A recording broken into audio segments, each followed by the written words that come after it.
Namaste, Pranam, Gita Dhyana. Om Parthaya Pratibodhitam Bhagavata Narayanena Swayam Vyasena Gratitam Purana Munina Madhye Mahabharatam Advaitam Ritavarshinim Bhagavatim Ashtadashadhyayinim Ambatva Manusandadhami Bhagavad Gite Bhavadveshinim. Oh, Bhagavad Gita, with which Lord Narayana himself gave enlightenment to Arjuna. The ancient sage Vyasa included it in the Mahabharata. O goddess, showerer of the nectar-like knowledge of non-dualism contained in your 18 chapters. O my affectionate mother, the destroyer of rebirth, I meditate upon thee. Krishna Vandana. Vasudevasutam devam kansachanuramardhanam devaki paramanandam krishnam vande jagadgurum. Son of Vasudeva, the slayer of Kansa and Chanur, extreme delight for Mother Devaki, O Lord Krishna, the supreme teacher of the universe, my salutations to you. Our reading of Srimad Bhagavad Gita, the 6th chapter, Dhyana Yoga. And today is going to be the Shloka number 6. Yesterday we read the 5th Shloka, and Sri Krishna told us about the great power that our little self, our little being possesses. And Sri Krishna gave us, taught us that let a man grow himself up. Ātmātmanam. Let him lift himself with the help of this little self. Na ātmanam avasadayet, and not bring himself down with the help of this Atman. This Atman can take us to the great heights of bliss and illumination and enlightenment. And again, this same little self can bring us down to the lowliest of the low depths. And Sri Krishna says, ātmāivātmanā bandhur. This little self can itself become a great friend, a great facilitator, a great aid in lifting us up. And also, ātmaiva ripuhu ātmanaha. This same little self can become the deadliest of the foes, the deadliest of the enemies, the worst of the enemies. Handle it extremely carefully. Use all your resources how to handle this Atman to take yourself to the highest position of the enlightenment, of the illumination, of the self-realization. And now in this 6th shloka, Sri Krishna is again telling us, bandhur ātmātmanas tasya yenātmaivātmanā jitaḥ anātmanas tu śhatrutve vartetātmaiva śhatru-vat. Again, that same, the friendly and inimical nature of this little self. Sri Krishna is explaining that bandhur ātmātmanas tasya. To him, this Atma can become a friend of that person. This little self can become a great friend, a great, helper, a great assistance. This little self can become for a person whom yenātmaivātmanā jitaḥ, who has conquered this little self by the divine self. yenātmaivātmanā jitaḥ. Now Sri Krishna is talking about the two kinds of Atman that play these tricks. The little self, which is the part of the divine self. The Prakriti, which is the part of the Brahman. And this little tiny Jivatman, just so small, also a part of this Prakriti. That is one Jiva, that is one Atman, and the great Atman, the great soul, the Brahman itself, from which this Jivatman has descended, has manifested. So Sri Krishna says, for him, for that person, this little self can become a great friend. Who has allowed this little self to be conquered by the big self? yenātmaivātmanā jitaḥ, whose divine self has conquered this little self. For him, this little self is a great friend, is a true help. But on the contrary, anātmanas śhatrutve vartetātmaiva śhatru-vat. But one who gets at loggerheads with that divine self, whose little self gets into enmity with that divine self, vartetātmaiva śhatru-vat, that little self himself, that little self becomes like a deadly foe. One who has not subdued this little self with the divine self. For him, this little self can create havoc, can be the worst kind of enemies. That is the trick. That is because this little self getting deluded by the play of Maya, by the play of the three gunas, the sattva, rajas, tamas, that the havoc they can play. It is tremendous. A little change in the proportion of these three gunas, more of rajasic and tamasic, and a very little of sattva, that person can absolutely go haywire. But a predominant sattva guna and predominant rajasa guna also, for that matter, can uplift him to the great heights of enlightenment, the spiritual illumination. Krishna in this 6th shloka has told us, one who has allowed this little self to be conquered by the divine self.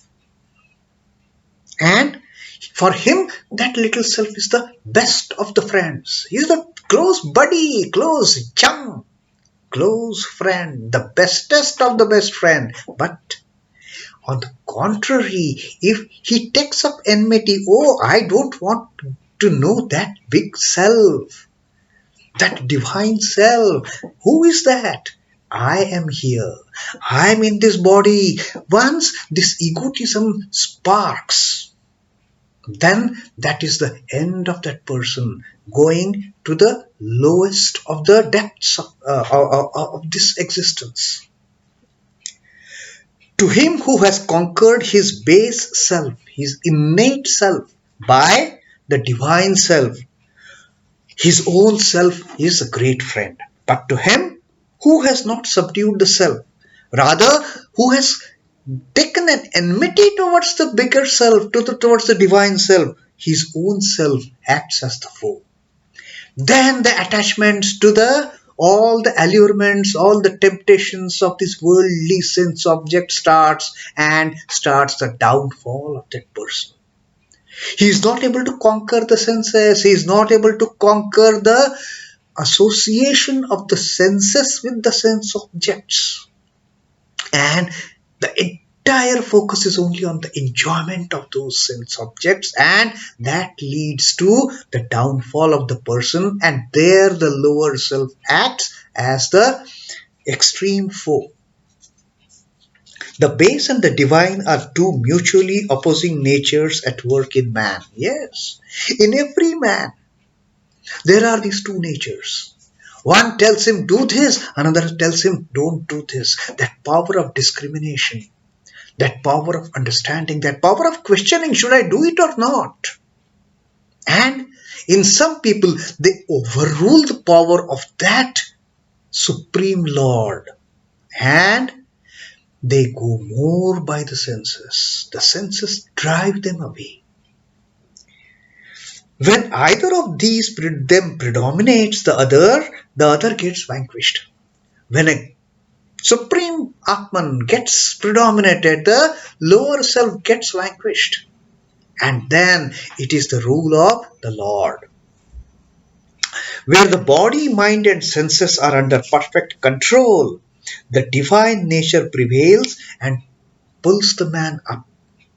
When the body, the resources available with us for performing the karma, as Sri Krishna has told us, what are the resources? The mind, the body, the mind, the intellect. And with body, Sri Krishna means is the sense organs that we have. Cut them off from the senses, sense objects. Cut off the association of sense organs with the sense objects, and then we can reach the great heights. On the contrary, when a person submits to the base nature, when a person indulges in enjoying the sense objects using these sense organs, it brings complete ruin. The foe outside hurts or attempts to hurt occasionally. Even then, it is possible for the self-disciplining yogi to turn that adverse situation to advantage. Every ordeal calmly handled adds to caliber of one's mind. Yes, there are sense objects luring our senses, and once the senses get lured by the sense objects, our sense organs, they start playing their trick in enjoying the sense objects, and results in the downfall. But one who has controlled his senses, one who has controlled his sense objects, even if the senses get in touch with the sense objects, the sense organs are no more effective in bringing that ruin, bringing that downfall. No. Because then the person has reached a stage, having controlled the senses and the sense objects, he sees the sense, having controlled the senses and the sense organs, he knows sense objects are also part of the same Prakriti. They are just a manifestation. They are not real. There is no point. They are just like me. Like I am not real, they are also not real. So why go after them? And that leads to his progress. The reckless man is personally responsible for the evils that he has brought on himself. The yogi is the only one who is a genuine friend of himself, causing self-emancipation in all respects. Barring him, all others are enemies of themselves in varying degrees. Only the person who has brought these things under his control, only his little self is the true self.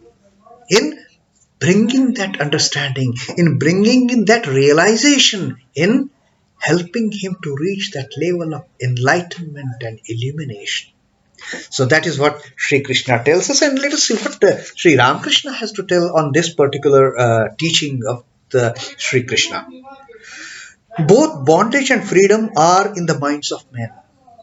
If I want to remain bound, I will remain bound. But if I want to be free, nobody can stop my liberation, because I have decided to become free. I am a liberated soul. I am child of the Lord. None can bind me. Once that kind of understanding happens, who can bind me? Sri Ramakrishna says, if one feels strongly that I am a liberated soul, that I am the child of God, nobody can bind him. If one can assume this attitude with firm conviction, one becomes liberated. If a man bitten by a venomous snake strongly suggests to himself that there is no poison, he falls no prey to the bite. And like Sri Ramakrishna said, in fact, it is really, it has been scientifically proven that a majority of the snake bite deaths are due to fear. Snake has bitten me. You tell yourself there is no poison in me. There is no poison in the snake. Most of the snakes, for that matter, are not poisonous. It is just the snake bite which creates fear in the person, in the mind of that person, and person succumbs. So Sri Ramakrishna says, have a strong belief, have a strong conviction. I am liberated soul. I am the child of Divine Mother. Who can bind me? Who can lead me to my downfall? No one. I am a liberated soul, and liberated you will be. That is Sri Ramakrishna's teaching, like Sri Krishna had taught us here, that the one who frees this little self from the bondage, from the onslaught of the senses, sense objects, and the sense organs. For him, this little self, it has befriended the ultimate self. Then the little self becomes a true friend. But one who has not conquered these basic desires, for him, the little self is the biggest of the enemies. So, in the 5th and the 6th shloka, Sri Krishna has clearly told us who is going to lead us to that enlightenment, and who is not going to lead us to attaining that enlightenment. It is all our little self. To make it a friend, to make it a foe is one's own choice. So, let us all make this little self a great friend of ours. Let us surrender to the divine self. Let us be friends with the divine selves, and this little self will itself become the great friend of ours.